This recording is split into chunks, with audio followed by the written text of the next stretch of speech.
رجب کا مہینہ وہ عظیم مہینہ ہے۔ اللہ کے نبی صلی اللہ علیہ وسلم نے فرمایا شہر اللہ الرجب، یہ اللہ کا مبارک مہینہ ہے۔ اللہ اس مہینے کے بارے میں فرما رہے یہ میرا مہینہ ہے،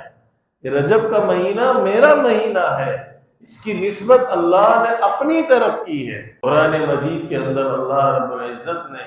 اشہر حرم کو ذکر فرمایا، منہا اربعۃ حرم، یعنی 4 مہینے ایسے ہیں جو ہمیشہ سے محترم رہے ہیں۔ اس میں سے سب سے پہلا مہینہ یہ رجب کا مہینہ جو ہمیشہ سے محترم رہا، ہمیشہ سے اللہ نے اس مہینے کی حرمت کا مشرکین کے اندر بھی اتنا ان کے دل و دماغ میں اس چیز کو اللہ نے حکم دیا ہوا تھا، بیٹھی ہوئی تھی ان کے دلوں میں یہ بات کہ ان مہینوں میں قتال نہیں کرنا، اس میں جھگڑا نہیں کرنا۔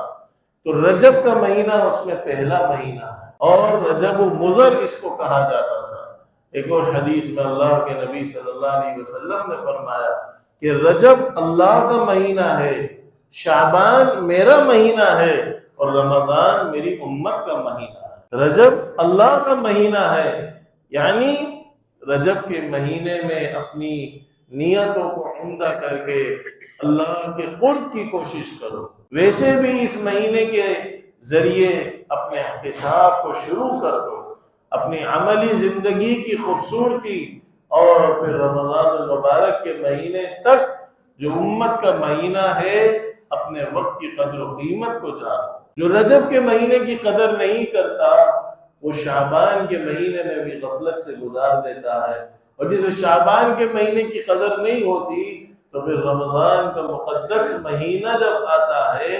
تو وہ لمحات اس کے لیے بوجھ بننے لگ جاتے ہیں۔ جس طرح کاروباری حضرات اپنے سیزن سے 2 مہینے پہلے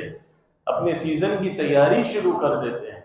اور وہ اس کی پلاننگ کرتے ہیں کہ 2 مہینے بعد سیزن آنے والا ہے، ایکسپو میں فلاں میلہ لگنے والا ہے، جہاں جہاں کوئی ٹیبل لیتا ہے، کوئی اس طرح اپنے زندگی کے کاروباری مشاغل کے اندر حصہ لیتا ہے، تو آپ اندازہ لگائیں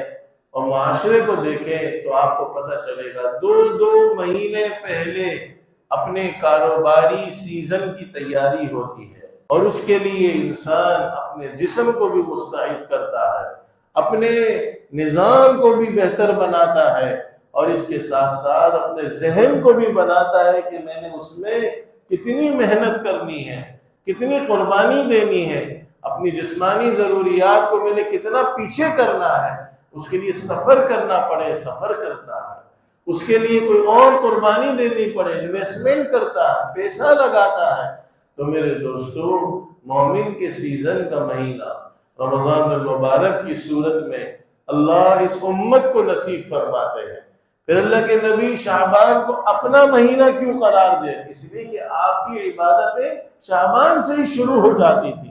شعبان کے مبارک مہینے کے اندر اللہ کے نبی صلی اللہ علیہ وسلم کثرت سے روزے رکھتے تھے۔ ام المؤمنین عائشہ رضی اللہ عنہ فرماتی ہیں کبھی ہمیں ایسا شبہ ہونے لگتا کہ کہیں رمضان تو نہیں شروع ہو گیا، تو اللہ کے نبی صلی اللہ علیہ وسلم نے رمضان کی تیاری میں 2 مہینے پہلے جب رجب کا چاند اللہ کے نبی صلی اللہ علیہ وسلم دیکھتے تو یہ ایک دعا پڑھ لیتے، اور اس دعا میں ایک تو الفاظ ہے، ایک اس کی حقیقت ہے۔ وہ حقیقت یہی ہے کہ رمضان کی صورت میں ایک سیزن تمہاری زندگیوں میں آنے والا ہے، اب اس کے لیے ایک شوق اپنے اندر پیدا کرو، اور اس سیزن کے پھر ایک ایک لمحے کی قدر کر لو۔ جہاں 1 پر 70 مل رہا ہو اور نفل کا ثواب فرض کے برابر کر دیا جائے تو وہاں جنت کے دروازے کھل جائیں، جہنم کے دروازے بند ہو جائے، تو اللہ رب العزت بہانے مغفرت قدم قدم پہ دے رہے ہوں، تو اس کے ایک ایک لمحے کی قیمت اسی وقت ہوگی جب تم اس کی قدر و قیمت 2 مہینے پہلے سے شروع کر دو، اس کی تیاری میں لگ جاؤ، اور اس کا احتساب گزشتہ سال کے مقابلے میں جب ہوتا ہے،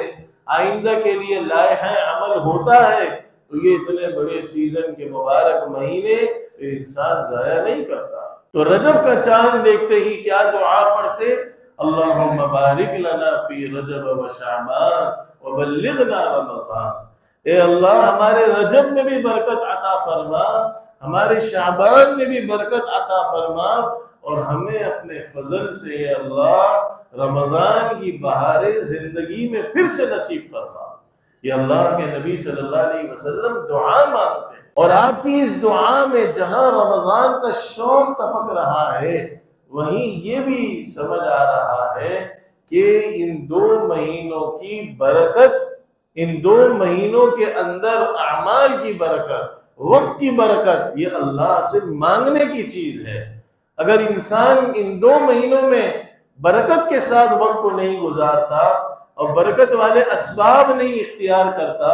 تو پھر وہ رمضان کی بہاریں اور اس کی برکتیں حاصل نہیں کر سکتا۔ رجب کو اللہ کا مہینہ قرار دیا گیا، شعبان کو فرمایا میرا مہینہ ہے، رمضان میری امت کا مہینہ ہے۔ یعنی رجب سے ہی انسان جب اللہ سے مانگتا ہے اور تیاری شروع کر دیتا ہے، اب یہ 2 مہینے تیاری کے مل گئے، 2 مہینے اپنے کو مستعد کرنے کے مل گئے۔